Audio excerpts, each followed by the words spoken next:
Hello, welcome to another cup of tea with Kaci. This week we're doing my Instagram color palette image, and it's all using the Procreate time-lapse video, so it's nice and quick for you.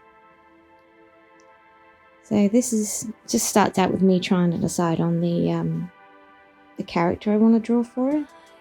I had a sort of image in mind of this deer elf-like person, because I thought that would work really nicely with the color scheme that I got for my Instagram palette, but I had a bit of trouble and started being silly, as you can see there. But yeah, I started just doing some small thumbnails there to try and think of a pose.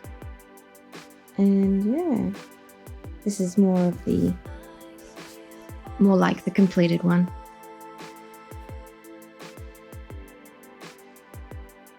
It was good fun, this project, but I tried to do something that I wouldn't normally do, as well as getting used to how to use Procreate. Because I'm used to using Paint Tool SI on my computer usually. This was a bit different. And here I am starting the line work. I used a pencil-like brush for the line work for this one again, because I wanted it to have a rough texture to it. And I used the dark brown from the color palette to do that. Because one, I was using only the color palette. I didn't want there to be any black. And two, I thought it would add a nice sort of feeling to the picture to use brown instead of black for the lines, make it a bit softer.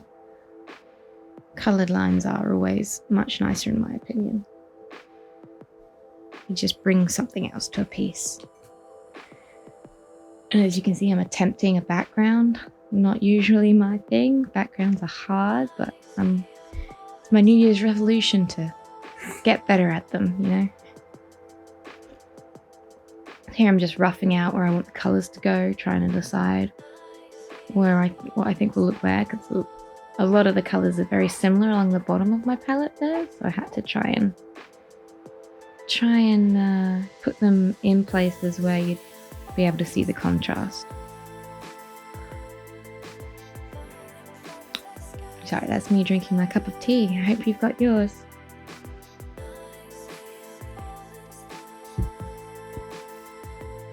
So I really liked that pink as the hair color, because it was the most contrasting from the lots of beige that are there.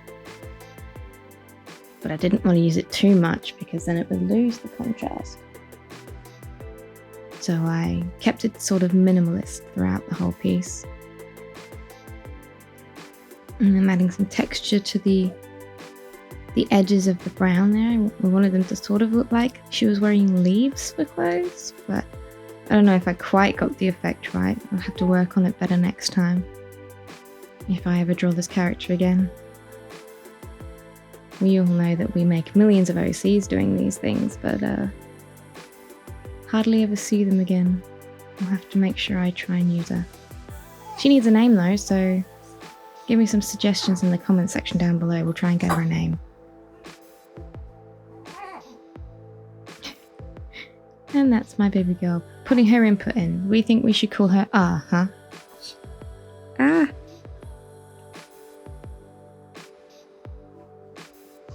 There's attempting a sort of gradient there, but I wasn't too fond of it. I kind of liked the pink sort of on its own, but then I tried the lighter color because I needed to find somewhere to use it. And yeah, it worked okay. So I think I left that one. And then this is me attempting to do the background to some level where it actually looked half decent, but I wanted to keep it sort of scribbly looking. So yeah, kind of like a coloring book or a children's picture book. But I had a bit of difficulty with that, trying to keep it so that the character actually looked like she belonged to be part of the background, as well as making the background look scratchy. That's the best way I could use to describe it. I sort of liked the pink in the background there, but it was too close to the hair and just, yeah, it made the hair lose the contrast, so I went with the black instead. And I don't know if you can tell, but I'm lowering the opacity there so that I can put an outline around her so that you can see like a tiny gap between her and the background so that the line art isn't lost in that same dark brown. Yeah, that's pretty much it.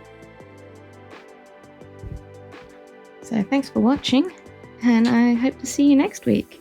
Bye!